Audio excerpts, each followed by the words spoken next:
Yo, Hey, brother, how are you? what's up, bro? How you doing? Welcome to the show. I'm doing amazing. I'm so excited to make this happen. I found you scrolling through YouTube Shorts last Oh, summer yeah. because I started to get into like the kettlebells, and I've been following you since. Um, Welcome, bro. Thank you. Thank you, brother. I appreciate you having me, man. My cat right now is attacking me, so I'm trying to No, push her away. no worries. It's an extra great guest. So give you some context. Like we're in the middle of reflooring my entire home. So Okay, my house has been like almost completely destroyed, but we got some new floors in, so I'm happy with that. But that's for the beautiful, bro. for the past, yeah, that's why I think Wyatt was kind of saying maybe next week would be better. Actually, Hmm. just got over getting food poisoning on top of that, so Oh just wow. got over that. How are you dealing with that? Good. It was all right, man. It was a rough one. Getting in and Food out of the poisoning. bathroom. But I'm better now. Yeah, Yeah, feel you look better. Do yeah, you definitely. do you still kind of train or move when you feel down physically from like these things? I would say in my earlier years, definitely. Okay. Nowadays, I'm a little bit more in tune with what I have going on, especially just my life isn't revolved around my training, but training is a big part of it. Uh, Right. but I have to be well prepared and well organized and just feel better for my daily activity, especially being a father, a husband, a business Right. owner. So it's I'm a little bit smarter when it comes to that. I use Mhm. objective indicators and subjective indicators, but primarily, I just want to make sure that I'm trying to fire on all cylinders. Again, Right. I'll never be, and I just actually put this tweet up. You're never really 100% in competition, Okay. because of the amount of stress that you go through, the amount of buildup, the training that you have to go and endure throughout that process is Mhm. is pretty difficult. I would say it's almost impossible to get to 100%. But what I will say is you want to get as close to that as possible. So for me, I just try to optimize as much as possible and go from there. You want to get as close as that as possible. I guess that's the reason to go forward. That keeps you forward, no? Yeah, I mean, for any competitor, any athlete, or anyone that's just trying to evolve and progress in any fashion, you gotta have an understanding of how to get to your peak at that particular time. And so it takes a consistent effort, and it can take some time to really understand how to formulate that process effectively. Right. Sometimes it's hit or miss, and I get overzealous at times. Even as an Mhm. athlete, you're like, oh, you try to plow on so many things at once, Right. and with experience you learn over time that it's just not the case. Like, you cannot just keep digging yourself deeper into that hole, otherwise you're going to lay in it and get buried.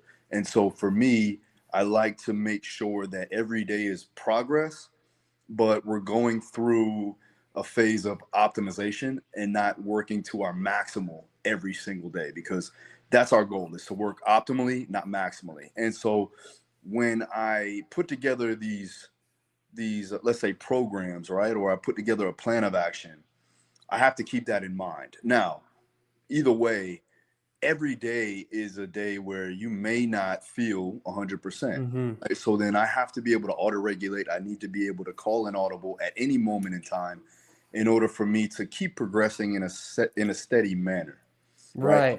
Right. And when you get to, like, when I say maximally, right, you can always work towards your maximal intent, and that's kind of what you want.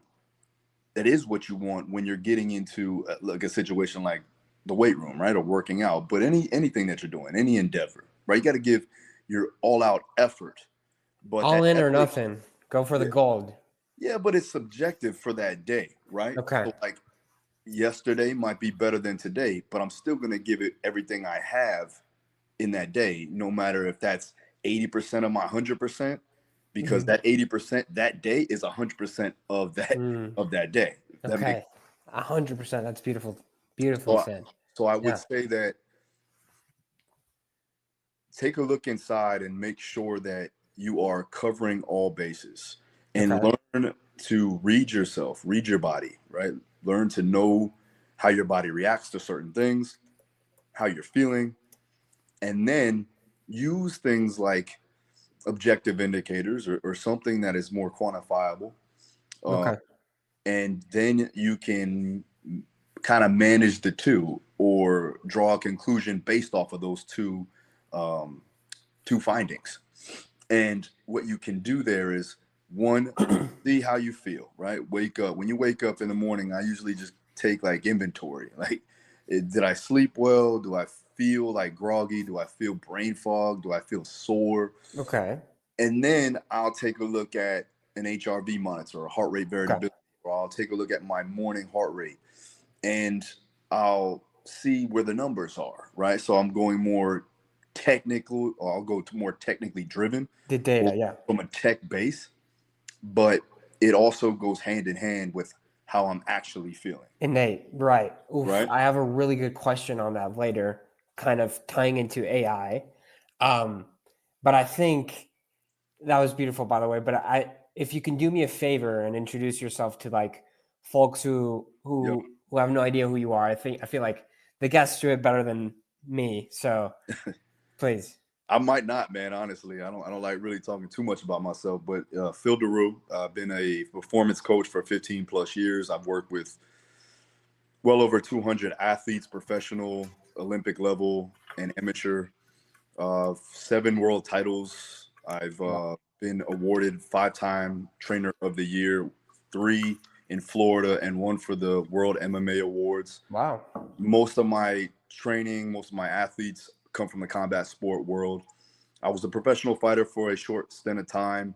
Um, been doing martial arts since I was about 4 years old. I played football since I was American football since I was about 7, 8 years old. So I've always been an athlete Hmm. for as long as I can remember. Hmm. Played college football for a little bit. So I learned a lot about training, getting prepared for these sports, getting prepared for my physical activities.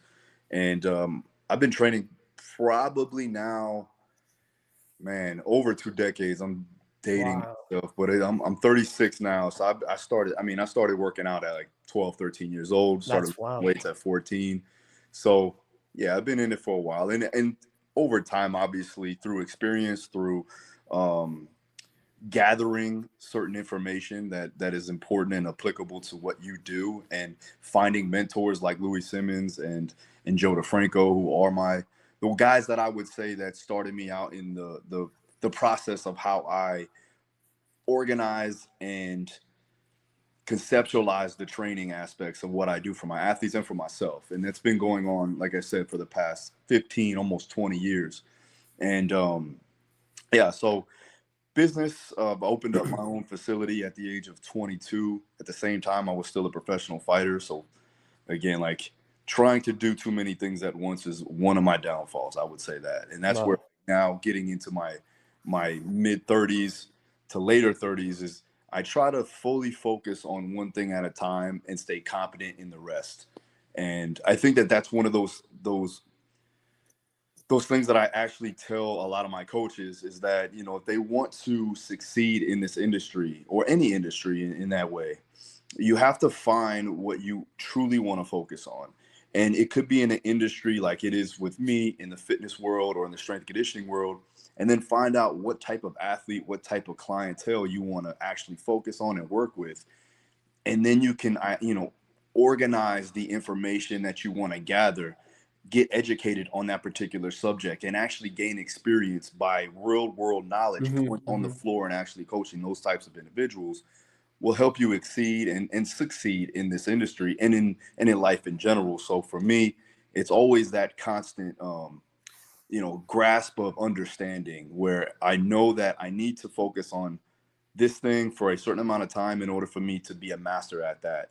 And then Okay. once that happens, then you can start to, figure out how are the ways that you're going to give back. And that's why now my Mm, focus is on coaching coaches. So we, that's beautiful. Yeah. we have an academy, we have a mentorship program, we have an app launched, all to give back to those coaches that want to do what we do, you know. Yeah, that's great, bro. Why did you ever get started mentoring coaches, working with athletes? Why did that call you after being an athlete yourself? Well, as an athlete, I've always been a person. I always been had that coach's mentality. I was always a leader on the team, and I've always gotten guys together, even when I was a kid, knocking on doors and getting kids to come out to play. You know, it was one Mhm. of those. And then I always found or wanted to find ways to get better. And so, not only for myself, but for my teammates. And I would find new ways to train. I would find new speed techniques. I would find new strength methods to enhance our capabilities on the field or, on the mats Wow. and so on and so forth. And then, there was a time where, I got out of college and I didn't know what I wanted to do. And I knew I wanted to compete still. And that's when I transitioned into MMA. And there was a large amount of my teammates that were trying to increase their strength and their endurance and all of that. And I had a degree in exercise science. And so I go, well, let's train together. Let's figure it out. And Mhm. I started training those guys, and then I started training just regular people, just seeing what I was doing. And that's when the age of like social media started to pop off. We had Mhm. Facebook, we didn't have Instagram too much by then. It was around 2010. And Okay. I started putting a lot of content out on Facebook, and Wow.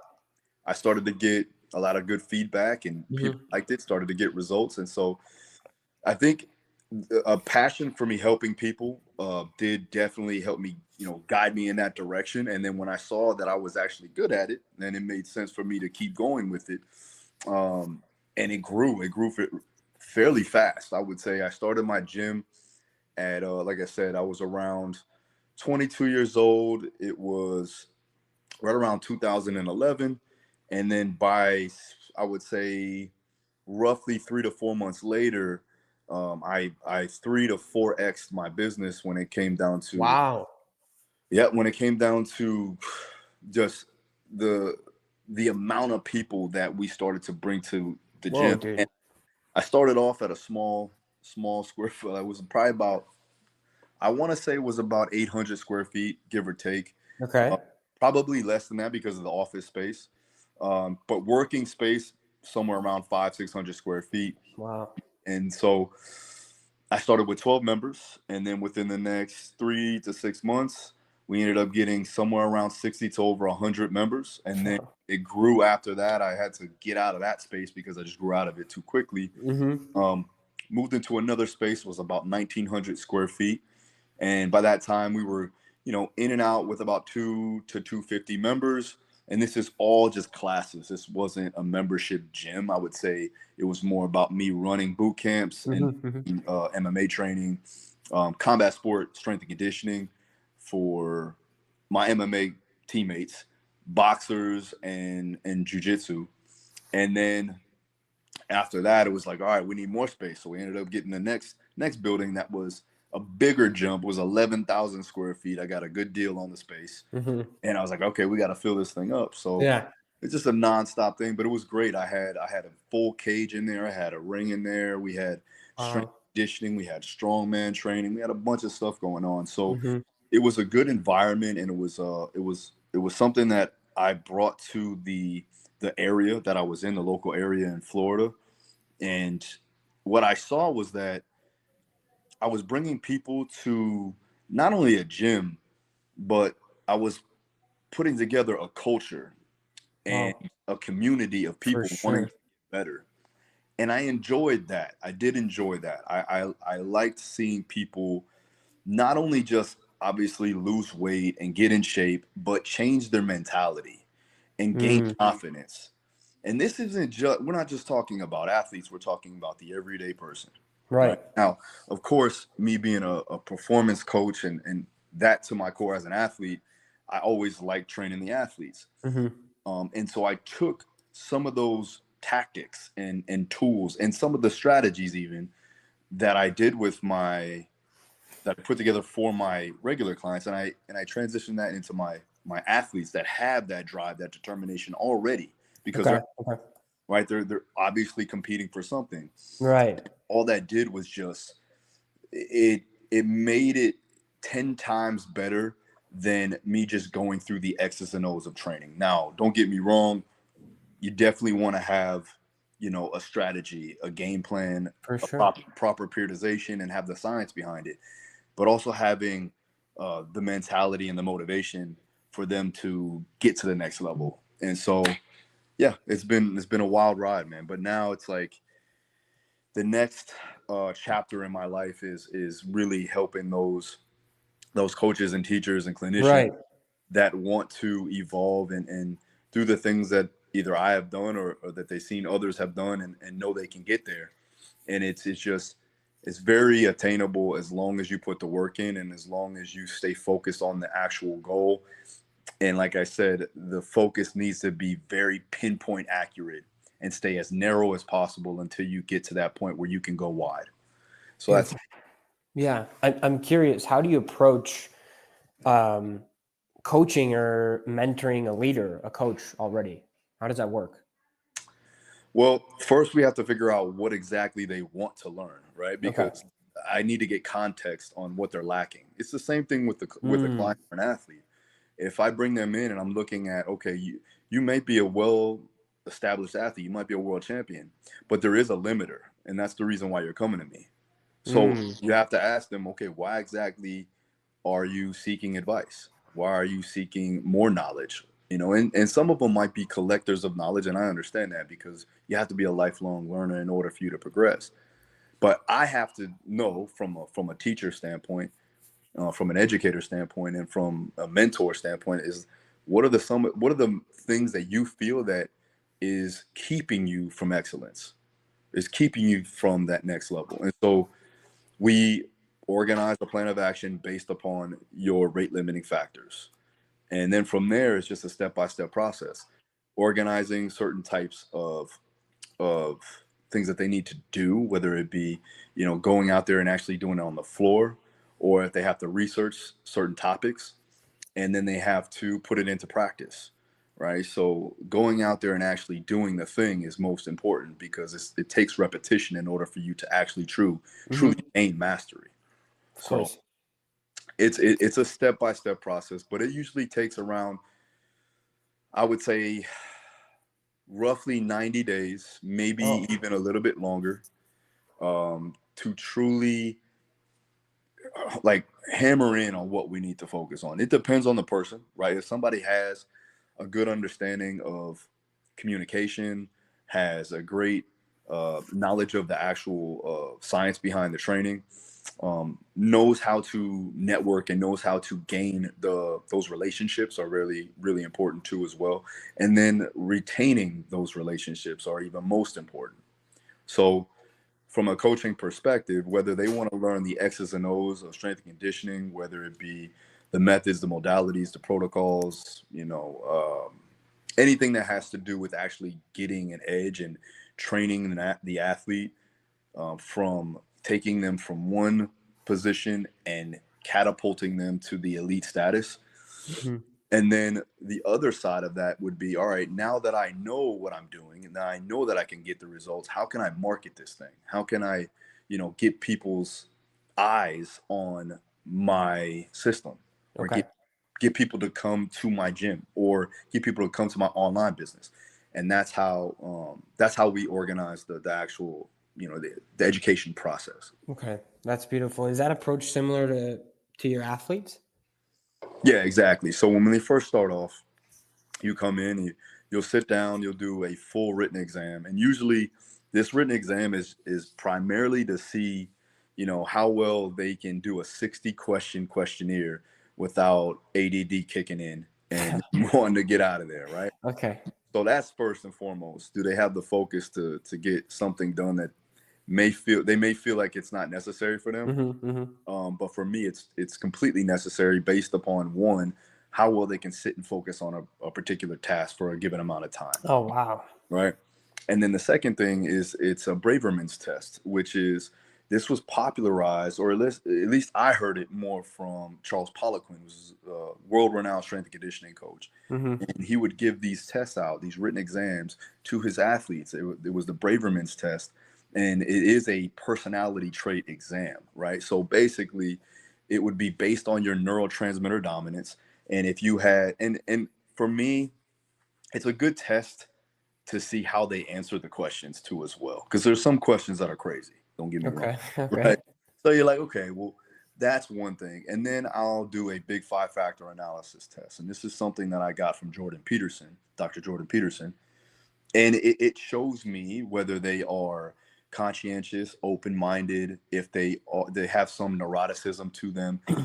Are they more um, open to being to seeing new things or to trying new things? Are they more conscientious where they want to see things written out and know exactly what they need to do on a daily basis, set by set, rep by rep, everything there. They want to know all the details. And that kind of gives me an understanding on how to coach them, right? And how to communicate with them appropriately.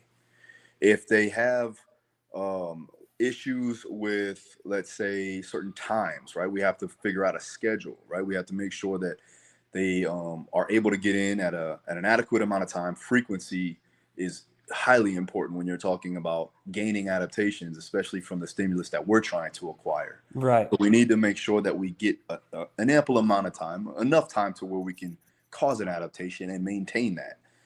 And then the other thing is going to be, how well they recover from training. So a history of fatigue management, a history of recoverability is another key concept. And that's just sitting them down, talking to them.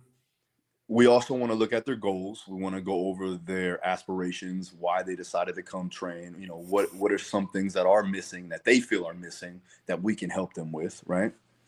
And then you want to look deeper into that. So sometimes you'll get athletes or clients even that are very baseline level on their goals, right? Okay. For athletes, they may say, well, I want to gain more power, or, I want to get stronger. I want more endurance, whatever. And then I go, okay, that's cool. That makes sense. Well, we'll figure out a way to truly enhance that. That comes down to the strategy and the periodization of it and everything else. But then you kind of want to, I like to call it peeling back the layers on finding out exactly, the deeper rooted issue. Right.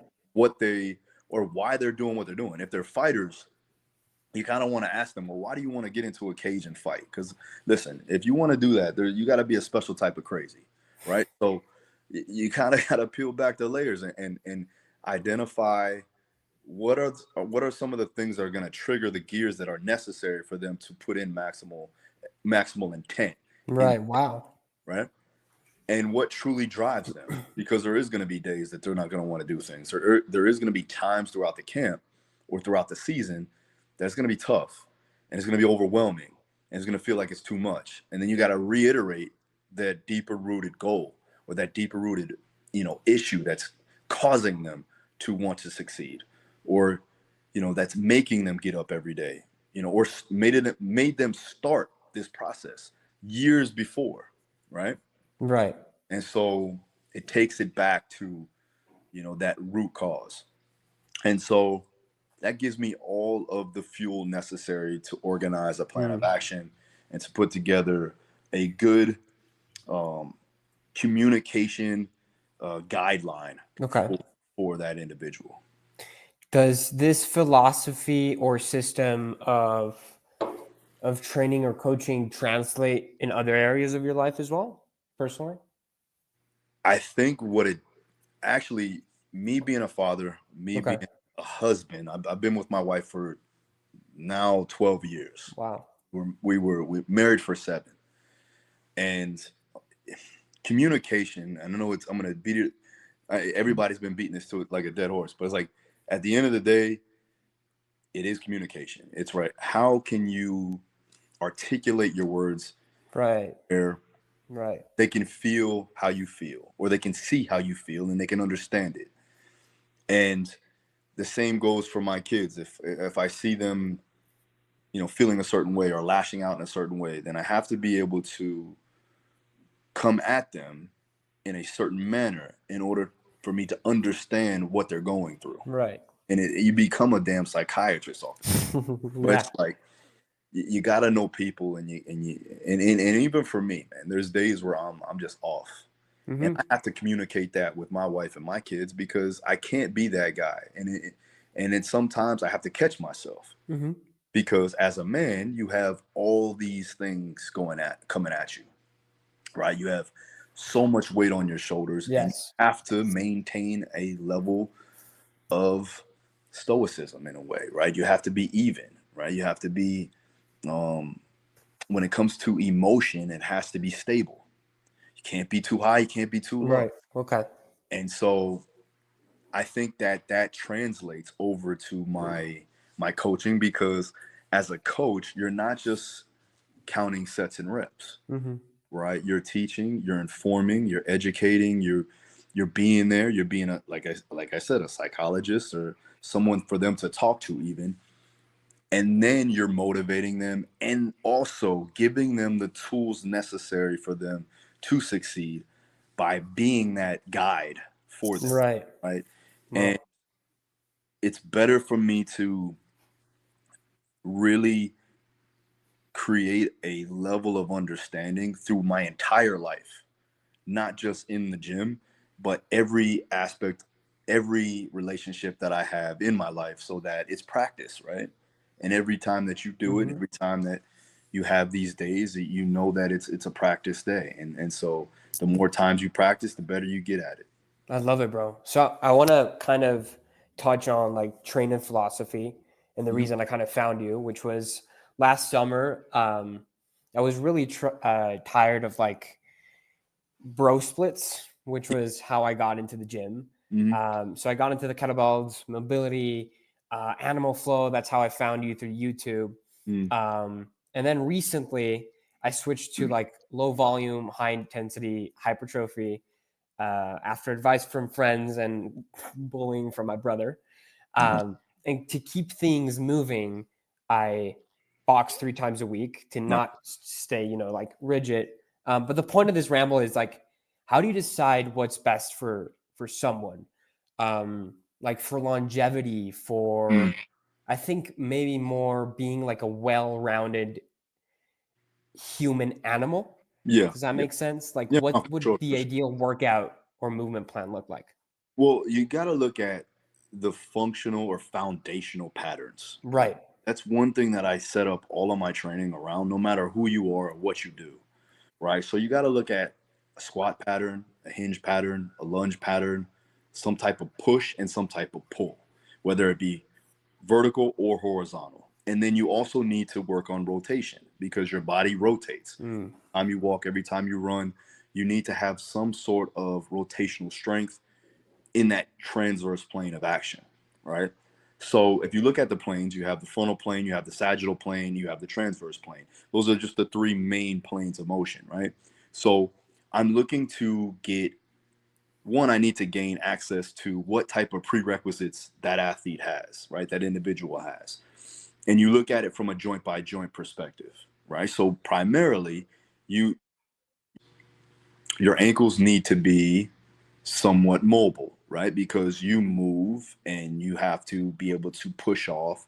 Your feet need to be strong enough to maintain a solid base and oh, support, okay. right? That's why they call it the support system. Right. So you need to have strong feet, meaning you need to be able to splay out your toes and create a higher level of space. And you'll have spatial awareness with Hmm. that foot hitting the ground, as long as you have strength in those intrinsic muscles. Okay. So gaining the strength of the feet or the support system is first and foremost, in my opinion. Now, going up the kinetic chain, your knees need to be stable, right? So they need to be able to load and absorb and redirect force, right? When you're talking about planes of motion, you have planes of motion running from that frontal plane, which is kind of side to side, right? Think about a Hmm. lateral Hmm. lunge. The sagittal plane is like a squat pattern, right? So just going up and down. And then you have your transverse plane, where it's similar to, let's say, swinging a baseball bat or throwing a strike, right? In boxing or in MMA. Okay. And then you have your pushing and pulling, obviously, for the upper body. And then your hinge patterns too, as well. Your hinge pattern is more of a hip dominant exercise. So I'll talk Hmm. about that in a second. But the knees need to you need to have some level of rotation. Don't get me wrong, because you need to Yes. pivot, right? But for the most part, they need to be stable. So you need to work on the muscles that surround that joint to make sure that they're strong and stable. So you do not have any non contact injuries like an ACL tear or an MCL tear or something like that. With that being said, I have torn my ACL, Mm-hmm. but I tore it through trauma because I was in jiu-jitsu and I was being a dumbass, Okay. and I ended up, long story short, I popped my knee out. So Okay. it wasn't a non-contact thing. It was actually me being stupid. So getting to the hips, now you have it's more of a ball and socket joint. So you need to have rotation, right? So there needs to be internal, external rotation, flexion and extension of the hips. And you can work in so many different patterns, so many different, you can use so many different tools per se, like so many different, I use tools, but exercises, tools, they're interchangeable, right? So you need to have optimal range of motion in your hips, right? They need to be mobile. They need to be able to go internal, external. They need Okay. to be able to flex and extend without compensation of the adjacent joints, right? And that's where people fall into a bad position, right? Mm. Because they lack the mobility of the hips, which causes back pain because the back's going to try to drive more range of motion if the hips don't have it, right? Mm. Then going up Mm. to the lumbar spine, which is supposed to be as stable as possible, especially when you're loading it, when you're basically loading the spine. You want to make sure that you have great rigidity, stability, and just strength in that core region, right? Okay.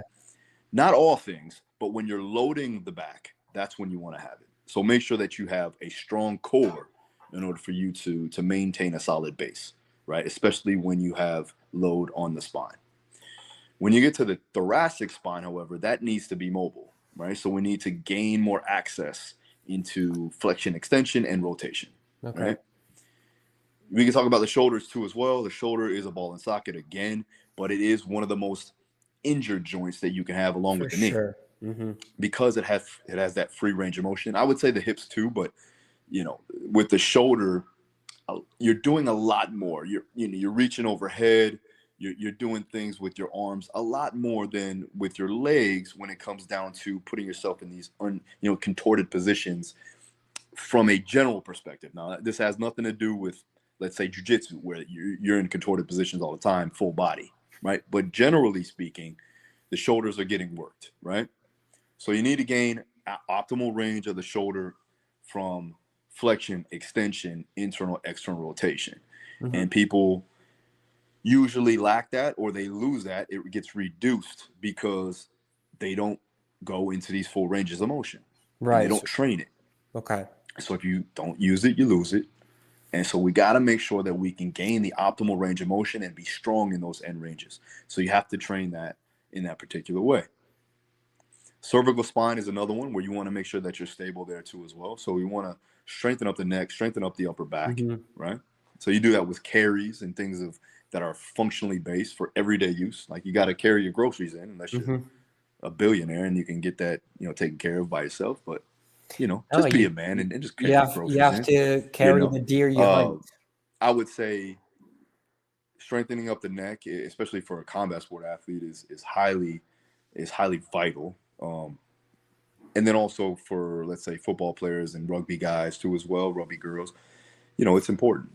Um, so if I were to put together a training plan for an everyday person, just a general Mm-hmm. person, let's start off by doing a full body split, right? Because most of the time, general people, you don't have a lot of time, right? Okay. It's not your job to be, to be in the weight room, Mm-hmm. but it is important. So I would do a squat pattern, I would do a hinge pattern, a push and a pull, and a rotation, right? And you can vary those exercises based upon, like I said, your joint prerequisites. Then you want to wait about 24 hours. Go ahead, go back in there, do it again, and change up the exercises, but maintain the pattern, right? So now if I did a squat pattern, if I did a front squat on Monday, I'm going to do some sort of goblet squat or maybe even a back squat, Interesting. or I'll do if I have access to it, a belt squat, something there that is a bending of the knees, right? Where the hips get Okay. lower than the knees. I'll do a hinge pattern. Maybe I'll do an RDL on day one. On day two, maybe I'll do, let's say, a split squat RDL, or maybe even just a regular deadlift, right? Or even a kettlebell swing. Doesn't Okay. matter. Push pull, same thing. I have a vertical press overhead on Monday, and then I'll do a horizontal press on Wednesday.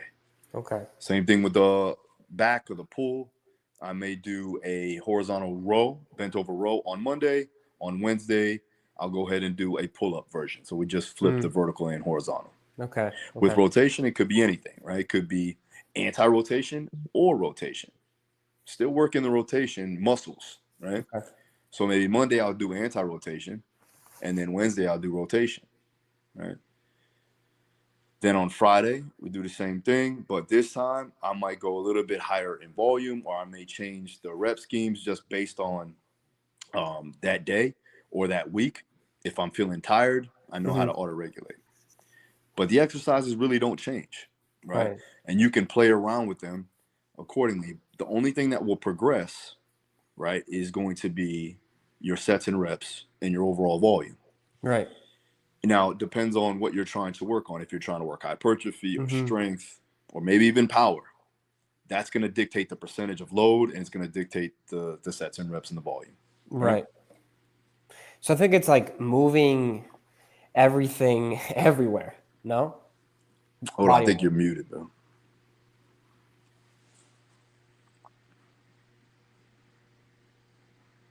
There we go. Can you hear me? Nah, I still don't. Okay. Still can't hear you. Hear me now? Go.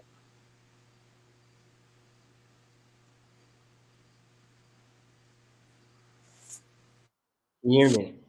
Yeah, I got you. Perfect. Give me a second. There we go. You hear me still? Yep. Perfect. What I was saying is like you want to move everything everywhere, basically.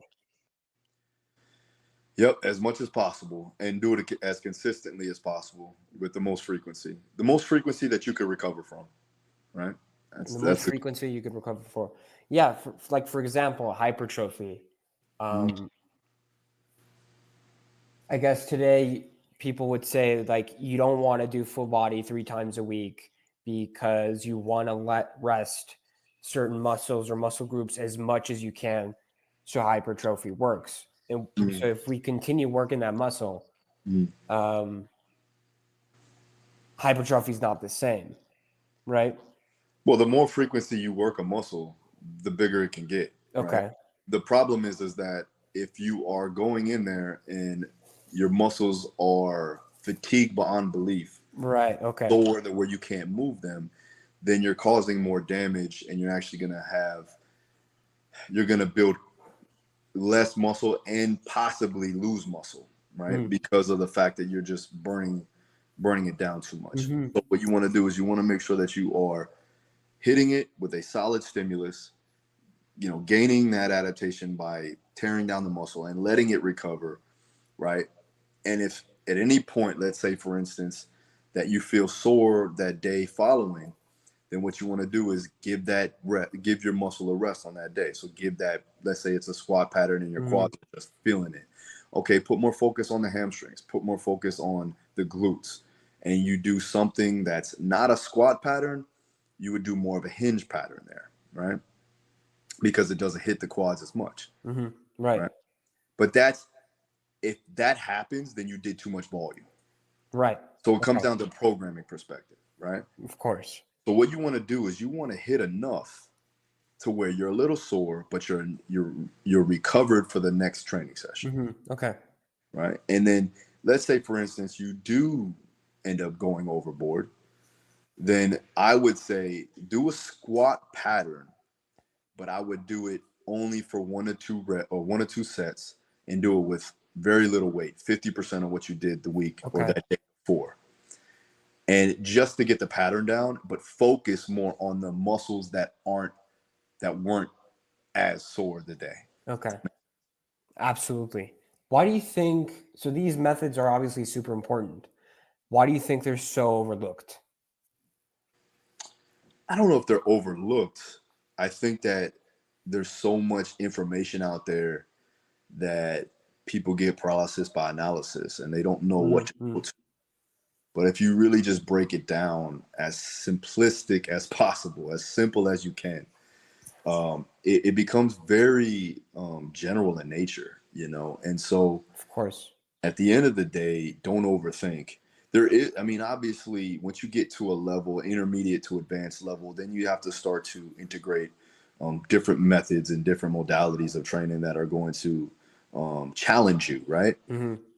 But in the beginning, it's very easy. Just get in there as frequently as possible, move your body in all different positions and all different planes, and make sure that that volume is appropriate for whatever stimulus that you're trying to acquire, and the velocities need to contribute to that too as well. So like if I'm trying to gain hypertrophy, then you know we obviously want more time under tension. We Hmm. want we want to get to you want to get to a range that is almost near to failure. So we want Okay. to push the muscle, right?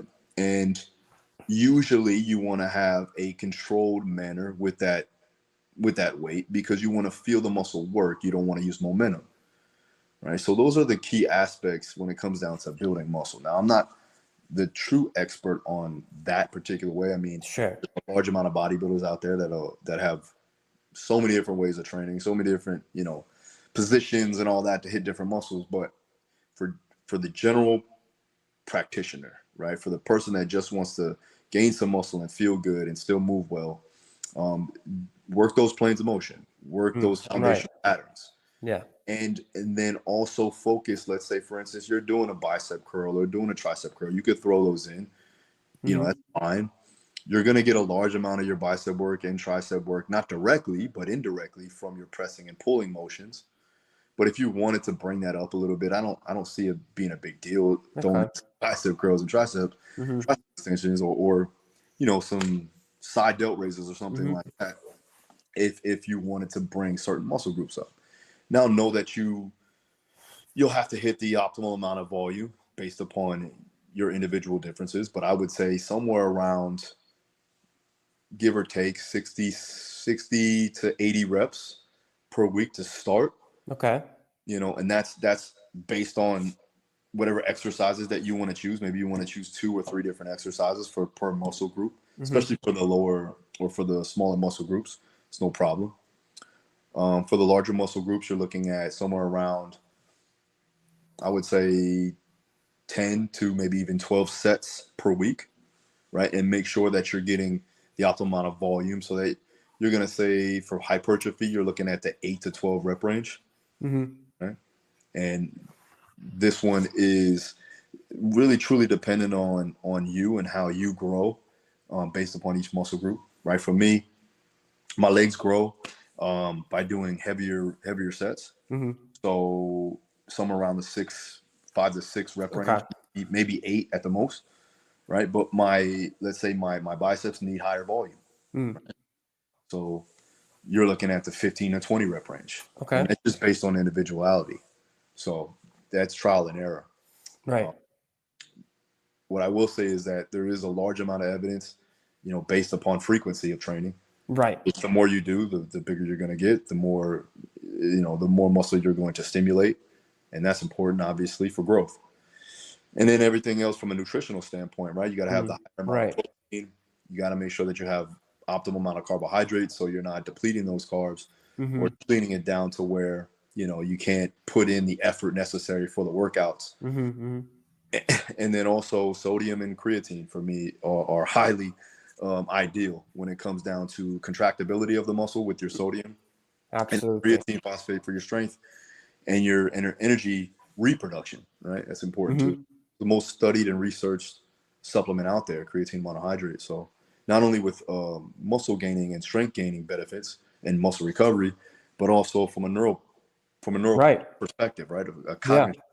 So I like that too as well. And then going into supplementation again, I know I'm getting on the rant, but beta alanine, right? Beta alanine is a good buffering, like a good buffering component. So Hmm. for that lactate buffering, especially for my athletes, my MMA guys, they produce a large amount of lactate in a given round, right? Of So course. having that ability to buffer out that lactate appropriately is going to give them more energy output. It's going to give them that edge a little bit in that round and in that fight. Same thing in the weight room, right? So I would use that pre and then, do the creatine afterwards. But really doesn't matter timing wise. As long as you get it in, you're good. Yeah. I love that. My main ones from a sport performance standpoint, right? You got sodium, creatine, beta alanine, obviously essential amino acids be beneficial.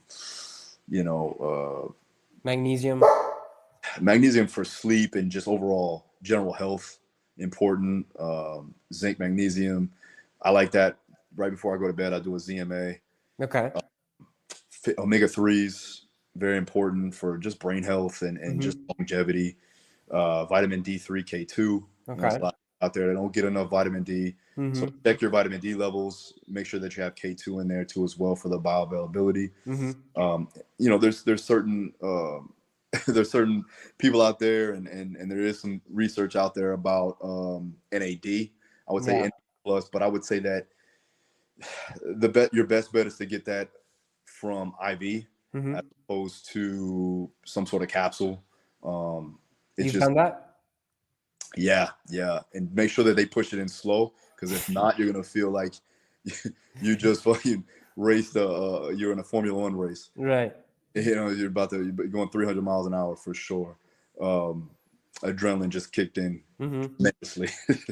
I remember one of my guys, my bare knuckle fighter, believe it or not, too, as well. Wow.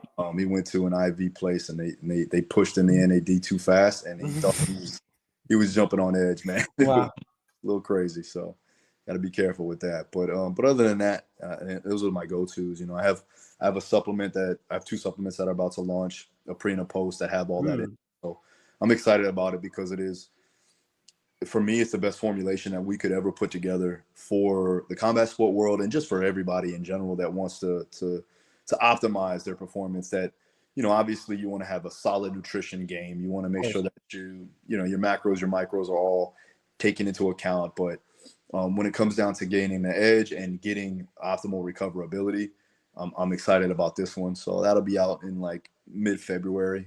Oh, wow. Yeah, so it's coming up. That's very exciting, dude.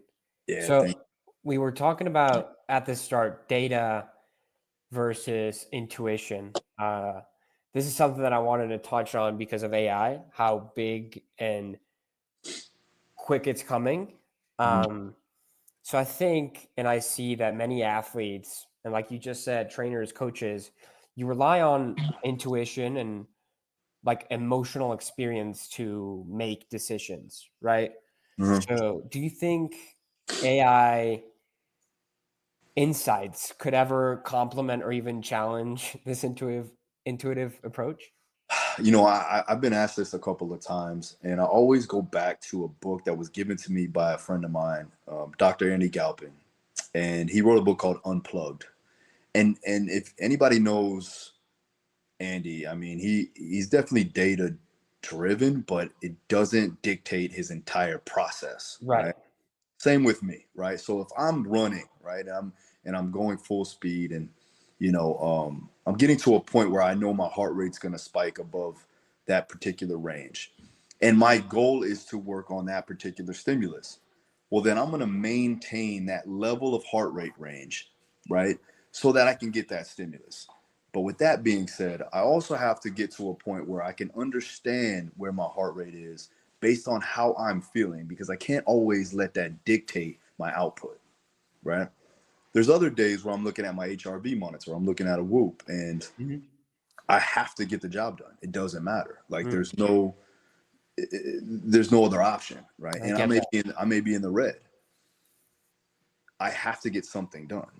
So no matter what, it is what it is. And just know that, it allows us to understand where we're at and where we're going. And so you have to, the good thing about the data that you capture that's objective is that, well, we know it's not just some thing that we're feeling, right? It's not an off day. It really is our physiology that's trying to tell us something, which is fine, but if at any moment in time, let's say I'm in competition and I wake up and I'm on red, well, it doesn't matter. I still got to compete. Right. So that's where you have to kind of push it aside But then when you're trying to get ready for a competition, when you're trying to peak for a certain event, pay attention to it, but don't let it, run your life. Right. Okay. So how would you balance this tech, and like the human element in coaching? I think you already kind of touched on this, but yeah. So like again, like we have fighters that are very driven, right? They're mental in a lot of ways, right? Mm-hmm. And I remember I had an individual. This is one of my most notable fighters that I've ever coached. World champion, UFC fighter, and I put him on an HRV monitor, and we were monitoring his stuff. And at times he would feel good, and it would say he was in the red. Mm. And at times he would feel like shit, and it would say he was okay. He was ready to go. He could still train. Mm-hmm. But they didn't account mentally he was drained. So mentally he was checked out. And so I saw that, and it dictated his mood, and that ultimately dictated the Well, way he moved, of right? course. And so with that, you have to take it with a grain of salt, because it's only really measuring your physiology. It's not measuring, the day-to-day, just mental drain that you get from having to go and do the same thing over and over again. So when I see that, even though maybe he's in the green, Mm-hmm. we'll take a different direction to the training. We'll still train. Right. He's okay from a physical standpoint, but we'll do something a little bit more fun, maybe something different.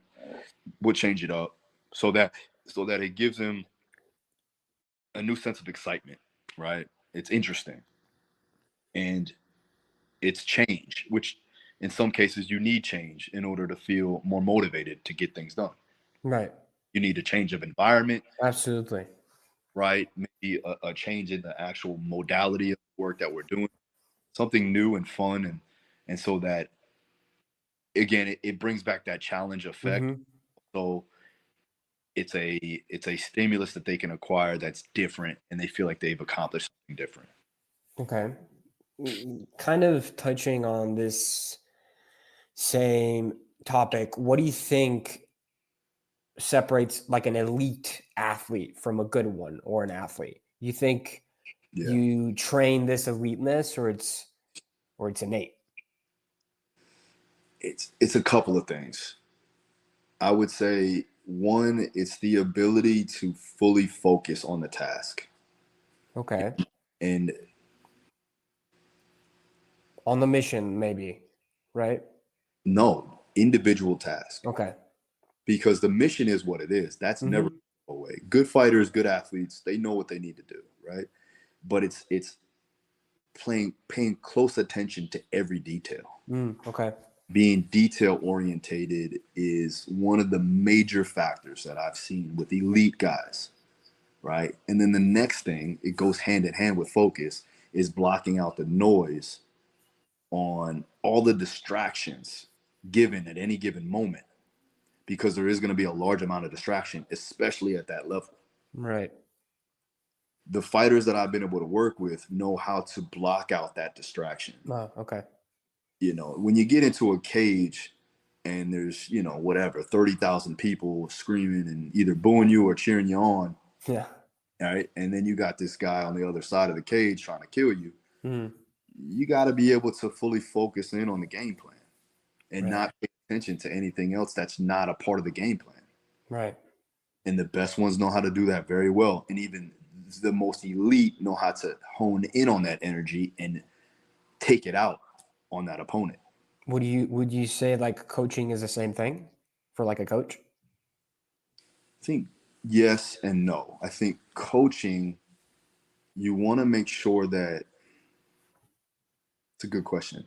But coaching, you want to make sure that you have an understanding of your surroundings, Ah, okay. because I have to know how to play the field, Mm. right? I need to read the room.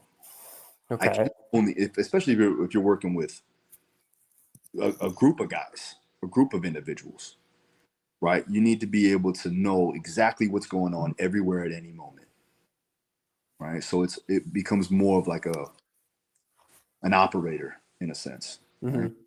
Where the fighter is a tactician, and they need to be only focused on this one thing. Well, we need to focus on so many different things, but hone in on the details when it's necessary. Okay. Yeah. Um, being a polymath, this is in your pinned Instagram. I love that that video. Why do you think it's so crucial for a man? And I think more today. It's a wild world out there, man. Yeah. It's one of those things that like I've always wanted to learn as much as possible, and I hate it when I don't know anything or I don't know something, and so Okay. I never want to be out of a position of where I'm totally in unknown territory, right? Okay. And I believe that that gives you a certain level of superiority, not for anybody else, but yourself, Hmm. right? You feel confident in your approach Okay. into any situation or in any room. And that's everybody's drive. Well, that's at least my driving force. It's every day. It's like, if I don't know Wow. something, I'm going to do the research to know it. Or I I'm going love to that. find the person that knows it very well, and I'm going to be a student because I will continue to learn and grow. And that's what I mean by that. It's just always wanting to grow and evolve and learn as much as possible. I love And that. do that, nobody can pull the wool over your head. You know what I'm saying? Nobody Mm. can you know, can take advantage of you in any situation that you have going on. Yeah. I love that. What is the work you do, being a father, a coach, a trainer, an athlete, a mentor, taught you about the world? That there is a lot that we still need to learn. There's I love it. still a lot out there I that love that. is so meticulous, it's so methodical, it's so deep, it's so Wow. granular, Hmm. even in down to the finite details of life Right, and right. right, and why we are here, right? You have to think about that, and for me, I'm a man of faith, and I will say that even then there's still deeper details and Hmm. understanding of that process, and I Mm. will truly find it out. But that's the goal, right? The process is the struggle of wanting to learn, right? Right. That's Wow, that. that was very well said, dude. I appreciate that. Yeah. And I think that you know as long as you keep progressing, and as long as you keep putting your foot in the right direction, you'll never fail at Mm. whatever you do. You may lose, but you'll learn throughout that process. Right. So, Right. Wow. and I'm not perfect, man. Like I said, I have my faults, I have my days, man. Today was probably one of them. And like, you just gotta man up, and you Yeah. gotta stand up, and Hmm. and and really have some reflection on the way you act every day, because really it comes down to your emotion, and finding out what is needed for that day and what is needed for your life and the people around you. So Okay. it's always important to have some self reflection and self awareness. Okay. Yeah. On a similar topic, I guess for kids, for folks my age, want to go against the grain. I think not want to be average, create or start this journey.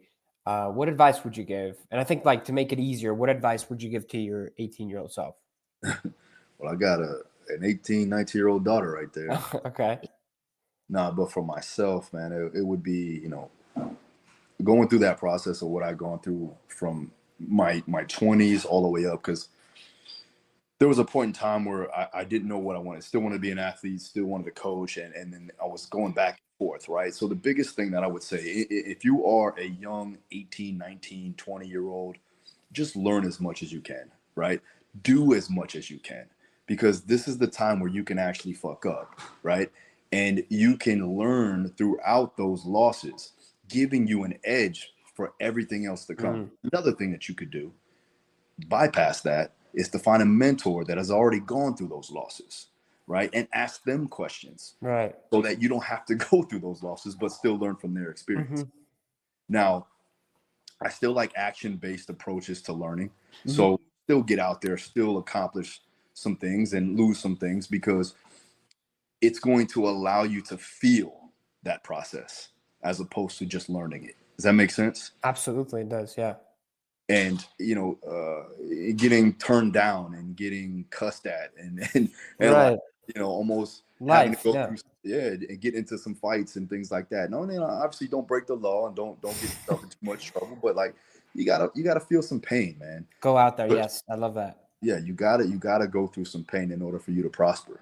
Mm-hmm. And so, as my younger self, I wasn't afraid of that. I wasn't. One thing I will say, as a younger me, I was very fearless.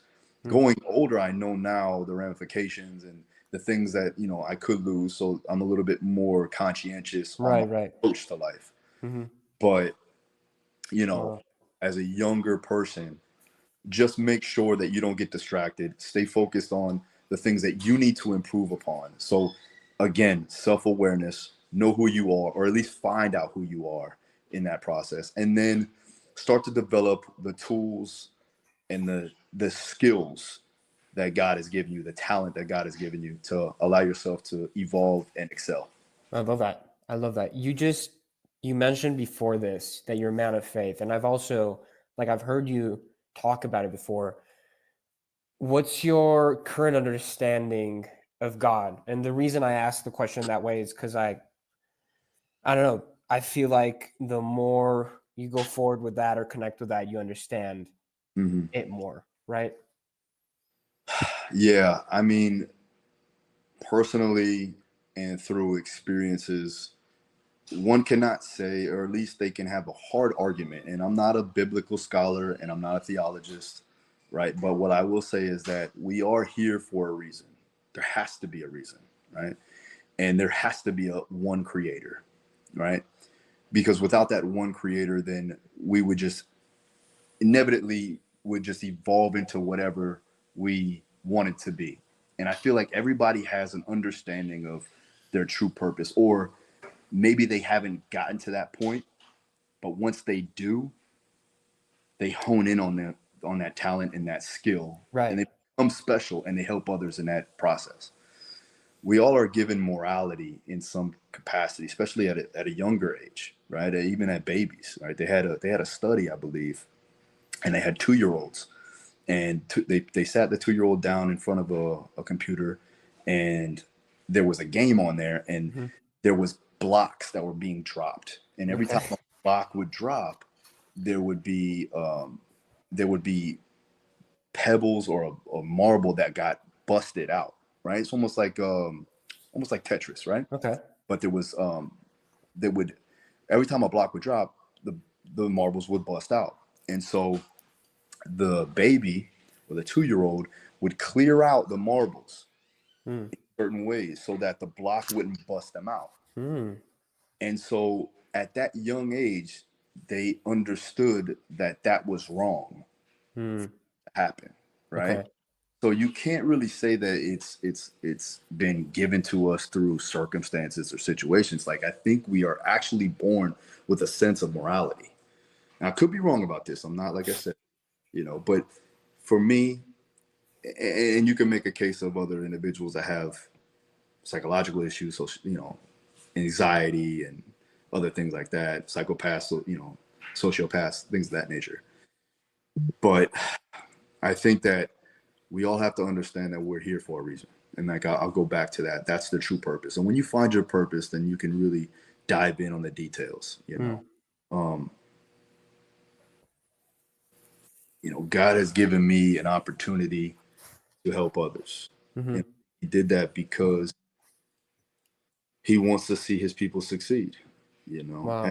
As you've been, and you see it all the time. You see people get a level of superiority, even at the highest level, and they were meant to be there because of the character that they have and the place that they've been put in, and they do it for good. And some people, they they strive up and do miracles for others, and it's been great to see. But then you have some others that get up there Mm-hmm. and I feel like that's the good and evil, right? That we have. That's the duality of life. Yes. You know, Right. you have everything that you need Mm-hmm. in front of you, and Mm. as long as you have faith, then you can conquer anything. I love that. And don't get me wrong, like I think the saddest thing in life is the wasted talent that an individual has. So you're doing God and yourself a disservice Wow. Yeah. by not honing in on the talent that you've been given. And the way you do that is to acquire the skills around that talent, you know. But that was a good question, man. It had me thinking. Yeah. I love that. And I want to go a little bit deeper on it. Mhm. You already mentioned it a little bit, but like, how has this understanding impacted or impacted the way you work? Well, I always have to go back to why am I doing what I'm doing, right? Right. So the why again has to be peeled back by layers. The first thing is going to be, okay, I have a job. I've been put on this earth to do a job, and I'm going to do it to my best abilities because I owe it to the people that put their trust in me to do it. Right. Then the second thing is like, well, I want them to succeed because if they succeed, I succeed. Right. Mm. So competitiveness comes into play there, my competitive edge and the way I want to win at certain I things. Right. love that. Yeah. And then another thing is like, but am I doing God's work? Right. Mm. And God's work for what I need to do for it is I need to help people feel better about themselves, Mm. help people achieve what they set out to achieve. Okay. And there's so many ways that you could do that. Mm-hmm. Um, but finding out the best way for me to do that is the most important for me, right? So whether it is getting them to understand their body more, getting them to understand movement better, getting them to understand their place in this circle of life, you know, in certain ways when I talk about family and I talk about friendship and helping those in that way. Because there's certain things that I've been through that I can help people on just Mm-hmm. to experience, not because I know it all. It's just Yeah. because I've been through it, Yeah. right? And so those are the three key factors that I use when I look at my job or I look at the thing that I do in Okay. order for me to live in accordance to God. I love that. I love that. Phil, for my last question, what brings you most joy in life? Accomplishing the hard task Okay. and seeing Like a challenge too? every challenge that I have Okay. accomplish Okay. things that I feel that some people may feel unattainable, Mm. right? Going out there and this is real, right? I'm giving Yeah. you real honest answer. I would say, let me say this. There's two things because I have to put this in terms of my family too as well. Like seeing my family happy and fulfilled and stress free gives me great joy. Of course. So let me say that first. Mm-hmm. From a professional standpoint, Okay. making sure that I'm accomplishing the hard task. I love that. So from a personal standpoint, it is my family. From a professional standpoint, is getting through the hard stuff. That's beautiful, Phil. Wow. Dude, this was I'm like speechless. I loved every Thank second of it. Thank you, bro. I appreciate. Uh that was great. Thank you for coming, bro. And I'm not letting a part two happen if it's not in person. Let's do it, man. Where are you at? Where you Me- located? Mexico City. Mexico City. Okay, cool. Yeah. Yeah, I was in Arizona for a little bit. I was in what was it, a week ago? Yeah, Yeah. there for a little bit. Beautiful, dude. Yeah, man. So I maybe we'll get out there or connect some. No, I'll fly over there for sure. Yeah, man. Sounds good. I appreciate it. Yeah. You'll Thank love you. Yeah. Thank you, bro.